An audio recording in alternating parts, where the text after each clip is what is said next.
দেখতে পাচ্ছেন মা এসে বাচ্চাকে খাওয়াচ্ছে। এটা হচ্ছে অ্যারাবিয়ান কালো কোকা।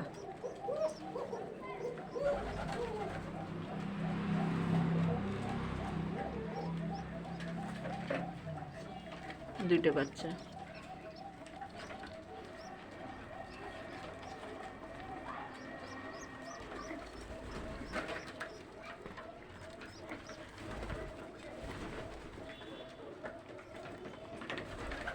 খাওয়াচ্ছে। আসলে যে কোনো জিনিস পরিশ্রম ছাড়া সম্ভব হয় না। আমি বাসায় বসে অল্প পরিসরেই এই কবুতর, মুরগি, রাজহাঁস, চীনা হাঁস, এমনকি গরুর খামারও তৈরি করছি। সবগুলোই আল্লাহর রহমতে আস্তে আস্তে করব। তো এই সব কিছুই অল্প অল্প করে শুরু করতেছি। তো দোয়া করবেন, সামনে ভবিষ্যতে অনেক চিন্তা ভাবনা আছে, সবগুলোই যেন কাজ করতে পারি। আর ভিডিওটা আপনাদেরকে একটু এই সাইড থেকে দেখাই, মানে এখান থেকে দেখাবো আপনাদেরকে। এই তো খাওয়াচ্ছে মায়ে। আসলে একজন খাবার খেয়ে এসে তার বাচ্চাদেরকে যে খাবারটা খাওয়াচ্ছে কতটা যে কষ্ট হয় শুধু একজন মাই বুঝে, কিন্তু এটা বাবা মায়ের ভালোবাসা।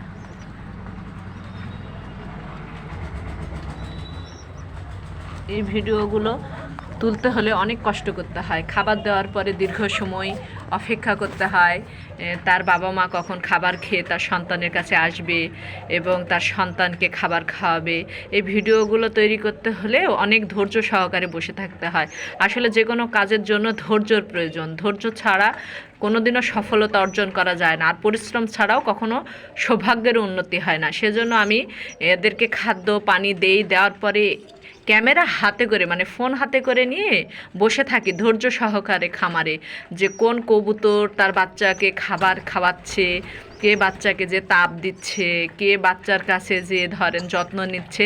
এটাও আমাকে বসে থেকে ভিডিওগুলো মানে আপনাদের মাঝে দিতে হয়। দেখতে পাচ্ছেন এই ভিডিওটাও করতেছি অনেক ধৈর্য সহকারে বসে থেকে।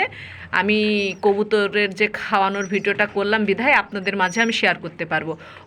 অবশ্যই ভিডিওগুলো সম্পূর্ণ দেখবেন, আমার পাশে থাকবেন, আমার চ্যানেলের পাশে থাকবেন, ফেসবুক পেজে ফলো দিবেন এবং ভিডিও দেখবেন। অবশ্যই লাইক কমেন্টস করবেন যেন আমি নতুন নতুন ভিডিও আপনাদের মাঝেও দিতে পারি। দেখতে পাচ্ছেন কতক্ষণ পর্যন্ত একটা মা তার সন্তানকে খাবার খাওয়াচ্ছে, দুইটা বাচ্চা এখনও খাবার খাওয়াচ্ছেই।